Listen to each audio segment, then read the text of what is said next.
सूचना अधिकारी अगर आपको सूचना नहीं देता, गलत सूचना देता है, भ्रामक देता है या बिल्कुल नहीं देता है, तो उसके ऊपर आप एफआईआर दर्ज करवा सकते हैं। ऐसा रूल है, ऐसा नियम है, ऐसा कानून है।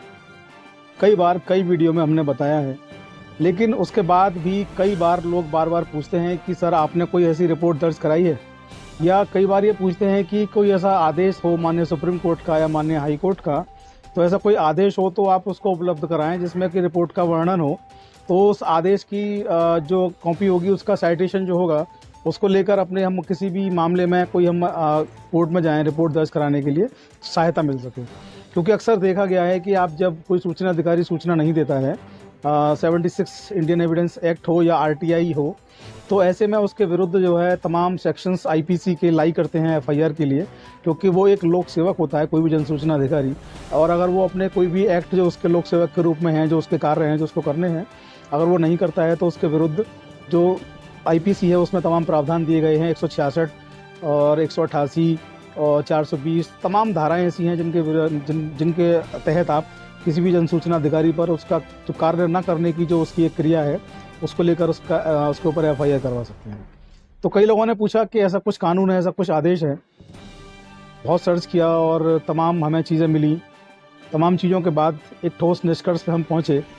तो माननीय एक हाईकोर्ट का आदेश हमें मिला, जिसमें एक पीआईओ के ऊपर एफआईआर का आदेश माननीय हाईकोर्ट ने दिया है, और बहुत बेहतरीन आदेश उन्होंने दिया। हाईकोर्ट ने एफआईआर का आदेश दिया, साथ ही कहा कि 6 महीने में जांच पूरी करनी होगी। साथ ही कहा कि डीसीपी से कम रैंक का ऑफिसर इसकी इंक्वायरी नहीं करेगा। तो आज का वीडियो कि महाराष्ट्र राज्य में एक व्यक्ति ने वीर सावरकर प्रतिष्ठान जो है महाराष्ट्र के अंदर स्थित है, महाराष्ट्र राज्य में, तो वीर सावरकर संस्थान जो है उसको लेकर के एक सूचनाएं मांगी। किसी व्यक्ति ने सूचनाओं का आवेदन दिया जनसूचना अधिकारी के नाम, वीर सावरकर प्रतिष्ठान के जनसूचना अधिकारी के नाम। सूचनाएं नहीं मिली। संबंधित व्यक्ति ने प्रथम अपील की। प्रथम अपील करने के बाद भी सूचनाएं नहीं मिली, डिले होने लगा मसला। संबंधित जो व्यक्ति था, जब उसको समय सीमा पूरी लगी तो उसने सेकंड अपील फाइल की कमीशन में। सेकंड अपील जब कमीशन में फाइल की तो सेकंड अपील का भी कोई खास रेस्पॉन्स नहीं आया। तो बहुत दिनों बाद उसकी सुनवाई हुई, और सुनवाई के बाद भी ठीक ठाक कोई रेस्पॉन्स उसका नहीं आया।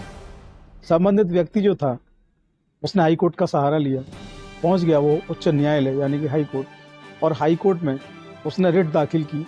और उस रिट में उसने पार्टी बनाया महाराष्ट्र राज्य को, महाराष्ट्र के जो सचिव हैं उनको, और महाराष्ट्र के जो सूचना आयुक्त है, स्टेट के सूचना आयुक्त जो हैं कमिश्नर, उनको वही करने की। यानी कुल 4 पार्टी बनाए। और 4 पार्टी बनाने के बाद जो इस केस के जो वादी थे, जिनका नाम मैं आपको बता दूं, विवेक विष्णुपंत कुलकर्णी, उन्होंने जब इस केस को सुनवाई के लिए हाईकोर्ट से कहा, तो हाईकोर्ट ने जब पूरे केस को सुना तो हाईकोर्ट ने पाया कि जो सूचनाएं हैं वो पब्लिक रिकॉर्ड हैं। और पब्लिक रिकॉर्ड जो है, महाराष्ट्र या कोई भी स्टेट हो या भारत सरकार का कोई विभाग हो, अगर पब्लिक रिकॉर्ड की बात है तो पब्लिक रिकॉर्ड आरटीआई के सेक्शन 2 में उसको डिफाइन किया गया है कि पब्लिक रिकॉर्ड्स जो होंगे वो सूचना की परिधि में होंगे, सूचना देनी होगी।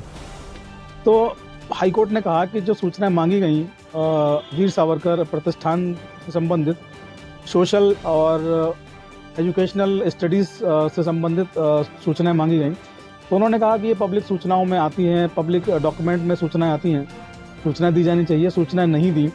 इसको लेकर के माननीय हाईकोर्ट ने जो आदेश दिया बहुत ही बेहतरीन, और मैं तो कहूँगा कि पूरे देश के जो कामचोर जो जनसूचना अधिकारी हैं उनके लिए एक बहुत ही बेहतरीन नज़ीर वाला उन्होंने इस आदेश यहाँ पे दिया। हाईकोर्ट ने जो आदेश दिया वो ये है, हाईकोर्ट ने स्पष्ट शब्दों में कहा कि इस मामले में बहुत ज़रूरी है एफआईआर दर्ज होना और जांच होना। आखिर ऐसा हुआ तो हुआ क्यों? कहीं ना कहीं कानून का वायलेशन है, कानून का दुरुपयोग किया गया संबंधित व्यक्ति, संबंधित अथॉरिटीज़ के द्वारा।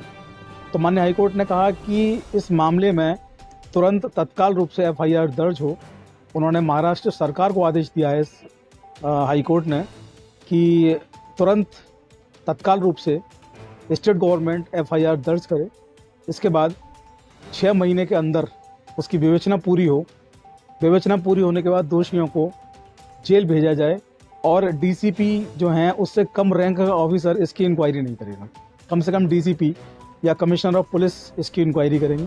साफ शब्दों में ये कहा गया हाई कोर्ट के द्वारा। तो आदेश बहुत साफ, बहुत स्पष्ट है और बॉम्बे हाई कोर्ट का ये आदेश है। सन 2012 में ये रिट डाली गई और 2015 में बॉम्बे हाई कोर्ट ने आदेश जारी किया जिसका नंबर है 6961। आदेश बहुत महत्वपूर्ण है और बॉम्बे हाई कोर्ट ने रास्ता खोल दिया है सूचना लेने वाले लोगों के लिए कि आप सूचना ले सकते हैं। और अगर कोई भी जन सूचना अधिकारी काम चोरी करता है, आपको सूचना नहीं देता है, कानून का दुरुपयोग करता है, तो संबंधित के विरुद्ध आप रिपोर्ट दर्ज कर। हमारा काम है आपको निष्पक्ष रूप से सही कानूनी जानकारी उपलब्ध करवाना। बहुत लोगों ने डिमांड की थी कि ऐसा कोई आदेश है तो दिखाइए, ऐसा कोई आदेश है तो बताइए। कुछ लोगों ने कमेंट्स भी किए कि सर ऐसा कुछ नहीं होता, आप केवल बेवकूफ़ बनाते हैं। इसलिए आज माननीय हाईकोर्ट का आदेश आपके सामने रखा है। माननीय हाईकोर्ट ने FIR का ऑर्डर दिया है और ये मामला एक नज़ीर बना हुआ है पूरे देश के लिए। आप भी इसका इस्तेमाल कर सकते हैं। अगर आपका जो जन सूचना अधिकारी है कामचोर है, तत्काल रूप से